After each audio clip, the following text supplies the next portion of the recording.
एक गांव में एक बाप और बेटी रहते थे। बाप अशोक एक पंडित था और उसकी एक बेटी थी जिसका नाम देवी था। अशोक की पत्नी का देवी के बचपन में ही देहांत हो गया था।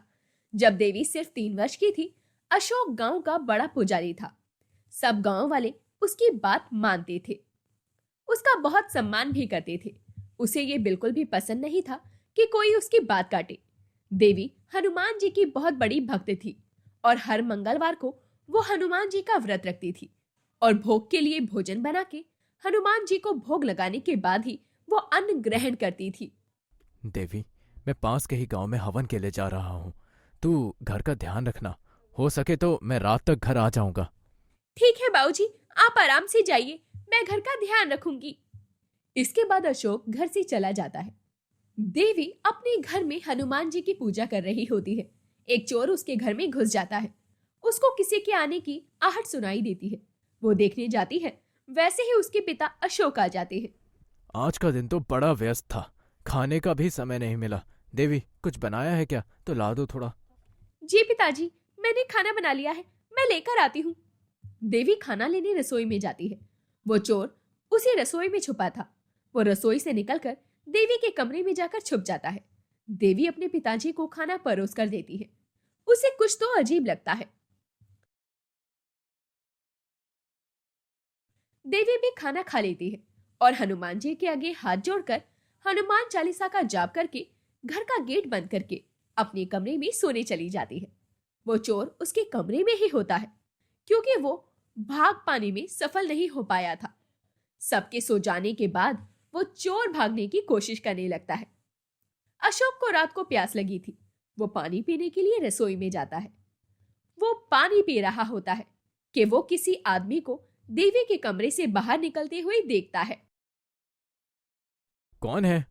वो आदमी नहीं रुकता। मैंने पूछा कौन है? वो आदमी रुकता है। कौन हो तुम, और इतनी रात को मेरे घर में क्या कर रहे हो? वो कुछ बोल पाता इससे पहले ही देवी अपने कमरे से बाहर आती है। अशोक अपने मन में कुछ गलत ही सोचने लगता है और देवी के चरित्र के बारे में गलत धारणा बना लेता है। देवी, ये सब क्या है? तुम मेरे पीठ के पीछे ये सब कर रही हो? छी! पिताजी, जो आप सोच रहे हैं वैसा कुछ नहीं है। मैं तो जानती भी नहीं ये कौन है। इसे मैं पहली बार देख रही हूँ। पर आप मेरी बात तो सुनिए। मेरे घर में इस चरित्रहीन लड़की के लिए कोई जगह नहीं है। मैं कल ही तुम दोनों का विवाह कर दूंगा, फिर तुम जहां चाहे वहां चली जाना। अशोक ये बातें कहकर वहां से चला जाता है और देवी रोने लगती है। कुमार तो ये सब देखकर ही हैरान था। आज मंगलवार था। देवी ने हमेशा की तरह व्रत रखा हुआ था। अशोक देवी और कुमार की शादी कर देता है और उन्हें अपने घर से निकाल देता है। देवी हनुमान जी की छोटी सी मूर्ति उठाकर ले जाती है। अब देवी और कुमार दोनों अब रोड पर आ जाते हैं। शाम होने वाली थी। देवी कुमार से उसके घर के बारे में पूछती है।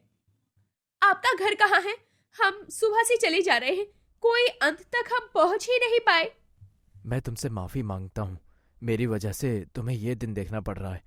मैं तुम्हें एक बात बताना चाहता हूँ देवी। अब जबरदस्ती हो या सहमति से हम एक दूसरे के जीवन साथी बन गए हैं। ये सब नियति का खेल है। ये तो स्वयं बालाजी ने लिखा है, इसे कौन टाल सकता है? वो देवी, मैं एक चोर हूँ और पुलिस से बचने के लिए ही मैं तुम्हारे घर में छुप गया था। मेरे व्रत खोलने का समय हो गया है। मैं हर मंगलवार को बालाजी का व्रत रखती हूँ। मुझे पहले उन्हें भोग लगाकर फिर अपना व्रत तोड़ना होगा। तो बताओ, मैं क्या कर सकता हूँ? आप सिर्फ एक चूल्हे का इंतजाम कर दीजिए, मैं कुछ ना कुछ कर लूंगी। कुमार एक चूल्हे का इंतजाम कर देता है और देवी गांव की बाकी औरतों से अन्न मांग लाती है और कुछ बर्तन भी। और वो बड़े प्यार से अपने बालाजी के लिए खाना बनाती है और उन्हें भोग लगाती है और देवी और कुमार खाना खाते हैं। रात यूं ही सड़क पर सोकर वो बिता देते हैं। देवी, मैं अब ये सब काम नहीं करूंगा और एक अच्छे पति की तरह काम करने जाऊंगा और अपनी मेहनत से हम अपना नया आशियां बनाएंगे। ऐसे ही कुछ दिन गुजर जाते हैं पर देवी की हालत में कुछ बदलाव नहीं होता। वो रोड पर रहते हैं। खाने का भी कुछ पता नहीं था। वो रूखा सूखा खाकर ही अपना पेट भरते। पर अब देवी गर्भवती थी। एक मंगलवार के दिन वो हमेशा की तरह व्रत रखती है। वो अपने दिनचर्या में लगी थी, तभी अचानक से कोई आदमी उसके पास आता है। देवी कुमार भाभी, एक चूल्हे का वो इंतजाम कुमार। कर देता है। क्या हुआ उन्हें?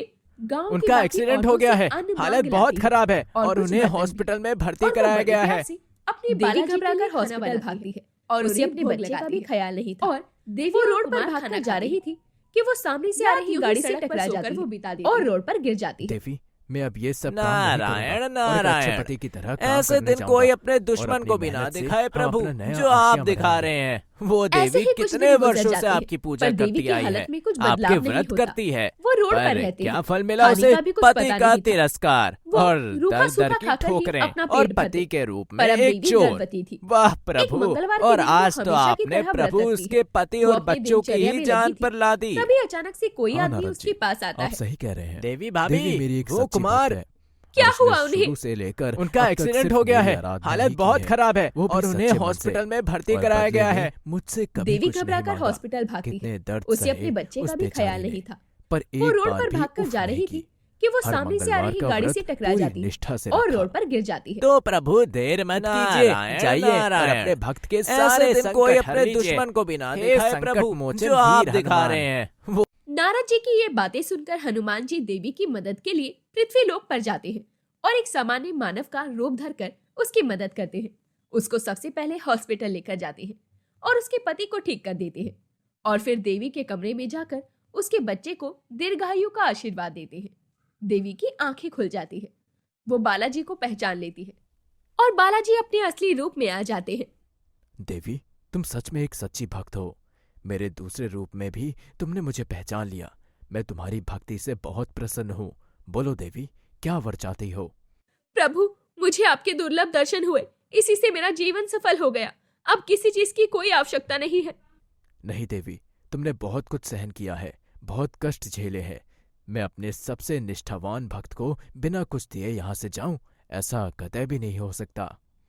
नहीं बाबा जी, आपके दर्शन पाकर मैंने सब पा लिया है। ठीक है देवी। यदि तुम्हारी कोई इच्छा नहीं है तो मैं खुद ही तुम्हें एक आशीर्वाद स्वरूप दे रहा हूँ। जी बाबा जी। इसके बाद हनुमान जी उसे एक तेजस्वी बेटे और एक सुंदर घर का आशीर्वाद देकर चले जाते हैं। अब देवी की सभी मुसीबतें खत्म हो जाती है। उसका पति अब ठीक हो गया था। उसको एक पुत्र भी हुआ था जो सच में बहुत तेजस्वी था। देवी ने उसका नाम मंगल रखा था क्योंकि वो उनका आशीर्वाद था। घर तो बाबा जी उसे दे ही गए थे। अब सब मंगल हो गया था। देवी को किसी प्रकार की कोई कमी नहीं थी। अब भी देवी हर मंगलवार को व्रत रखती है।